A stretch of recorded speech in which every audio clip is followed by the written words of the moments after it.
This is KUGAN CASSIUS for IFL TV, proudly sponsored by Everlast. It's fight afternoon, ahead of fight night tonight. Finally, this week, lovely to catch up with Mr. Virgil Hunter. It's been a while since I've seen you, sir. It's been my pleasure.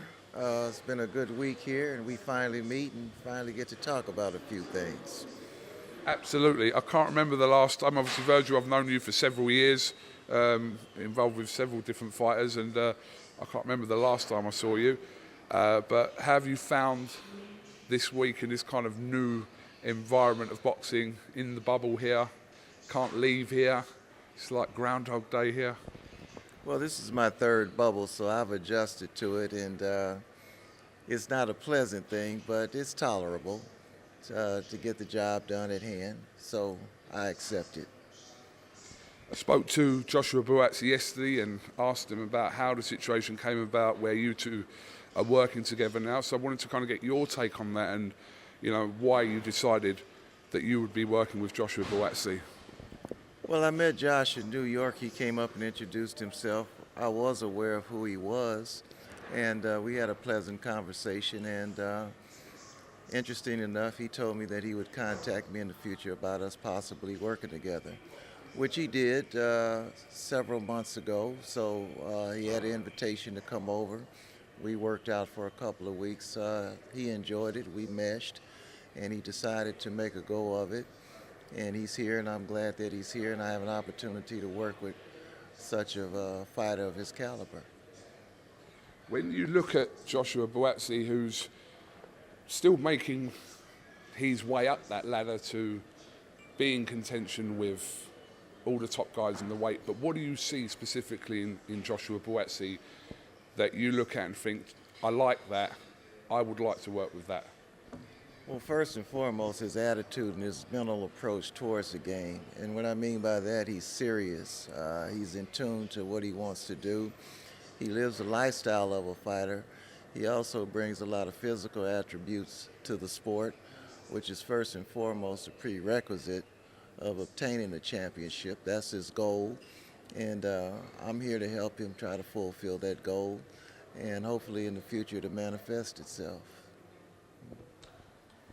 When I spoke to Joshua yesterday about kind of the level he's at the moment, you know, how far, in your opinion, is he away from fighting the top guys at the weight, which we're assuming isn't a million miles away, the likes of Dimitri Bivol, who fought here in the UK recently, Beterbiev, these kind of guys. How far is he away from kind of competing with those guys?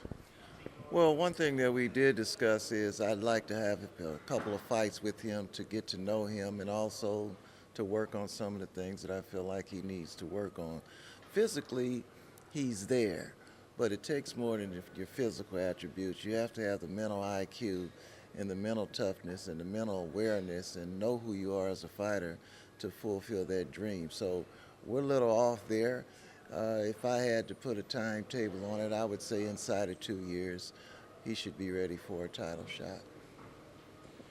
Well, the first chapter of this, obviously, we'll see unfold later on Sky Sports and DAZN with Joshua's fight with Daniel dos Santos, who we've kind of heard or parts of the backstory, which are quite remarkable, but undefeated, relatively unknown to the boxing fans, but how can you kind of sum up what you've seen of dos Santos, and what kind of challenge will he be for Joshua tonight? Well, there's not much footage on him, but I was fortunate enough to get a full fight of his this morning that came in. He's a challenge. He's got good hand speed. He's got a good awareness of the sport. He knows how to fight. He's not 15-0 by accident. He's going to be there. It's not going to be an easy fight, and Josh has to be at his best to defeat him, I believe. So, of course, his story is very interesting, and that's the type of story in life that hardens a man, that gives him the type of resolve that he needs. He took this sport on his merits of his past life, and he's trying to turn it around, and boxing is his vehicle to success. So I imagine that he's driving that vehicle very seriously. Well, like I said, we're literally hours away from Joshua's fight with Santos, so it'll be interesting to see kind of how the dynamics work with yourself, and hopefully, yeah, we'll see how Josh performs in the ring tonight. I want to take you back to Dallas last week. Your fighter, Solomon Sissoko, edged Kieran Conway from the UK. What was your assessment of his performance last week, Virgil? I thought it was a solid performance, considering we went into the fight with a shoulder injury. We didn't let that know. Also, he went in quite light for whatever reason, but the scorecards did not justify the performance. I thought that Conway only won the round that he had the knockdown in, and I don't know what fight some of the judges were looking at, but we got the victory, and that's all we're interested in, getting the victory.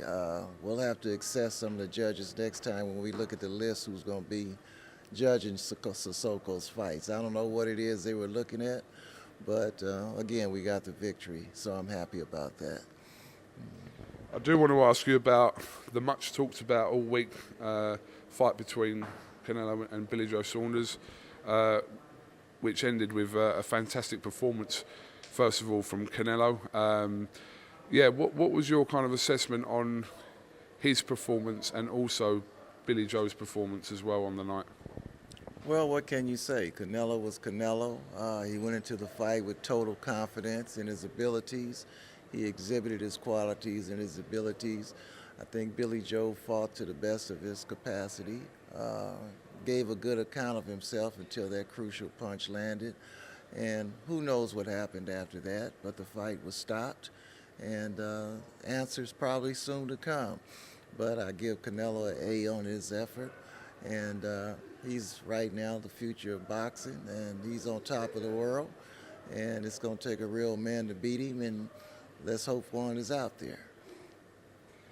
Whether it's middleweight, super middleweight, whether it's light heavyweight, do you think there's anyone capable of, I'll say, even kind of challenging him? We know he's more likely to fight Caleb Plant next, but the guy across those three weight divisions looks unbeatable. The only way you could probably see him possibly struggling is if he went up further than light heavyweight. But can you see anyone beating him? Well, I wouldn't underestimate Caleb Plant's opportunity and his chance to win.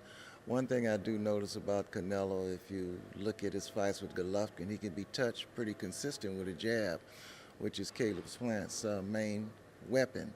Now, whether or not he'll have a follow-up punch or punches to hurt Canelo and get his respect, that remains to be seen.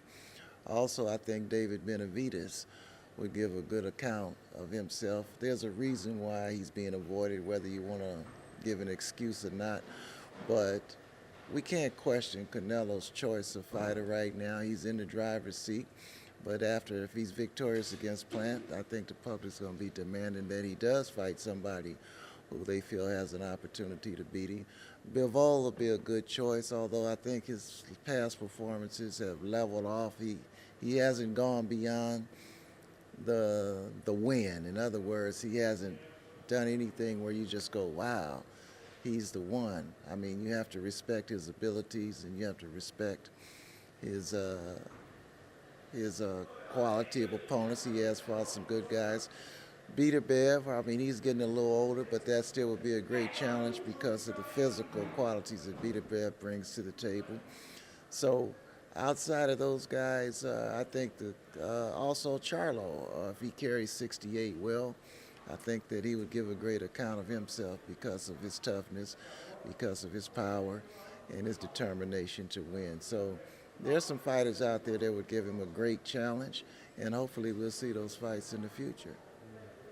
I mean, it's crazy to think that back in December, Canelo had no belts at super middleweight. Now he's one belt away from fighting Caleb Plant to be undisputed at the weight. It's crazy. Well, opportunity presents itself, and he's taking advantage of the opportunities. I do have to question his last fight with Yildirim. I mean, was that mandatory after 2 years? I don't know where he was on that pedestal. But, hey, who can question it? He's in the driver's seat, so he can pretty much plan his own path. But after that ride, if he's victorious against Plant, I think the public will demand of him to fight somebody and someone of some higher caliber. We shall see. Just kind of move on to heavyweights, Virgil. What's the situation regarding your heavyweight at the moment, Tony Yoka? Well, Tony's scheduled to fight again in July. We're hoping to get him a pretty competitive fight, and after that, I think it's going to be step-up time. I think he's ready for the step-ups, and hopefully he can achieve his goal of being heavyweight champion one day. So July is his next date, and we haven't got an opponent yet, but I'm sure we'll be announcing it soon. As UK fight fans, and I suppose just fight fans in general, we're kind of looking every day to see whether the fight that we all want to see is happening. It seems to be a big soap opera that's dragged on over the last year or so, but we're hoping to get some clarity on this once and for all at some point next week. But yeah, who do you favour today? That fight happened today. Who do you favour? AJ Fury. Right now, I look at it as a 50-50 fight because of the time that has expired in between. When you have time that much time has elapsed in between the last fights, it's hard to pick a winner. Physically, you can look at AJ as a possible winner. Mentally, Fury always seems to be able to stand above the competition mentally with his ability to play the mind games, which is a very powerful weapon. So I think AJ is going to have to keep his head on straight and not subject himself to Tyson Fury's ability to mentally control the environment. And Fury is going to have to be ready for AJ's physical qualities and gifts in the ring. Both are gifted, both are true champions. So right now I count it as a 50-50 fight. Like I said, it's been dragged out. I mean, I think boxing fans are kind of almost, well, everyone in general is kind of sick of hearing an update. I mean, we'll take the update and we'll listen to what it is, but I think it's time now that we just see these two guys in the ring and kind of, yeah, who's number one? But listen, the belts are all on the line, which is great, but this fight really ain't about belts, is it? This is just cementing who's the number one heavyweight in the world. It's definitely about supremacy, and whoever wins is going to be on top of the world. They're going to be the shot callers of the division, and hey, they're going to make a ton of money, have bragging rights, which is a big thing in the heavyweight division. So more to come. It has dragged out to the point where you're just throwing your hands up and say, come on with a date. But I mean, you would like to have fans at the fight to bring that atmosphere and to bring that quality into the fight. I'm sure the fighters would like it to feed off the crowd and things. So let's hope around the time that it does take place that it'll be accessible to the crowds. Well, the fight will take place, according to Eddie Hearn and Frank Warren, on the 14th of August in Saudi Arabia. So that part of it seems to be kind of fixed on, but we're assuming fans are going to be there. Obviously, travel restrictions at the moment need to alter for us to be able to go over there, etc. But yeah, we're hopeful anyway. Well, let's keep our fingers crossed. Right now, both are in agreement of the date, so I don't see anything that could alter that. But hey, it's always something that could come up, but let's keep our fingers crossed that is in fact the date and that the fight is going to happen. Absolutely. I know you're probably, moving on from there, I know you've probably been asked this 1,000,001 times, but will we definitely not see Andre in the ring again? No, Andre is retired, happily broadcasting. I'm sure he misses it like any fighter would, particularly because he retired on top and didn't have any erosions in his skill, but he did it his way, and you have to respect that, and I respect that. We always talked about retiring on top, faculties intact, your lifestyle in front of you without any pressure to go out into the world and try to make a living. He's done that, but he's blessed to have other irons in the fire. So he's around the sport, which helps, and he's retired. hypothetical, what would have happened? Canelo versus Andre Ward.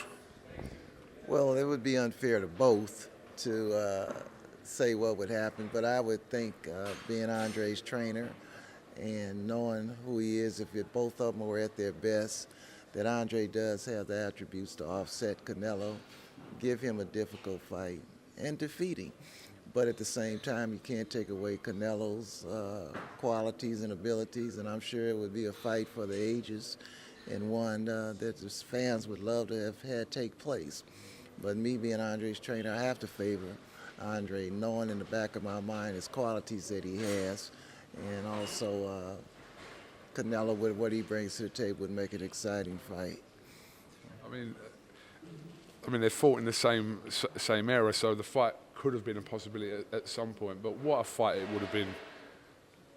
Let's just forget who would have won that fight for a second. Just the fight in general would have been quite something to have witnessed. It would have. I think the public would have demanded the fight. I think Canelo would have taken the fight. I know Andre wouldn't have turned the fight down. And it would have been a treat for the fans and also the boxing world. Just finally, I mean, we're talking about AJ Fury there being for undisputed. We've got a fight coming up between Josh Taylor and Ramirez next weekend, again for the undisputed. I mean, that's a great fight between Taylor and Ramirez, Virgil. It is. What a fight it's going to be. Josh Taylor is very confident. There's not much talk coming from the Ramirez camp, but I know that Ramirez is going to be ready. One thing about Ramirez, he has quality sparring over there at the Robert Garcia Academy, and he brings that toughness and that pride to the table. So I'm sure that all the boasting and all the boasts that Josh Taylor's doing, Ramirez is taking it to heart, and it's going to bring out a different fighter in him. And I expect to see a barn burner fight. Right now, I'm not going to predict a winner. Again, that's a 50-50 fight to me, although Josh would beg to differ. I still have to put Ramirez in that fight. So, hey, next week we'll know. Absolutely. We could end up having, well, if we see Canelo and Plant, which we expect to do, we could, space of like 6 months, have 3 undisputed fights in 3 different weight classes, which is great for boxing. It is. It's time that the belts get sorted out. If the governing bodies can cooperate with each other and one not stepping over on the other, and realize it's about the fighters and not about the governing bodies, and make some relent some to allow the fighters to pursue their dreams of being 4-belt titleists. It's good for boxing. Sorry, before I do let you go, your fighter Mario has got a huge fight against Tank Davis coming up very soon. Talk to me about this fight. No doubt it's a huge fight for Mario, a great opportunity for Mario. He's in preparation right now for the fight of his life, for the fight of his career. I know he has a desire to win, and he has the ability to win. We can't take nothing away from Gervonta Davis. He's proven who he is, and he's going to come to the fight ready, looking for his patented punch to get through. We hope to offset that and give him a great fight and come out victorious. A busy few months for you and your team. Very busy, but I'm glad to be busy and not idle. It's good for the body, soul, and mind, so hopefully that path will keep on showing itself and lighting it up. Okay, Virgil, much appreciate your time on IFL TV this afternoon. Best of luck with Joshua Buatsi's fight with Santos tonight. Hopefully we'll grab a word with yourself and Josh as a reflection on the night, a quick one after the fight. Yeah, but best of luck tonight. Thank you, Cougar. It's always good to see you. Congratulations to you and your birth of your daughter, and hope to continue talking to you in the future. Virgil, thank you very much. God bless.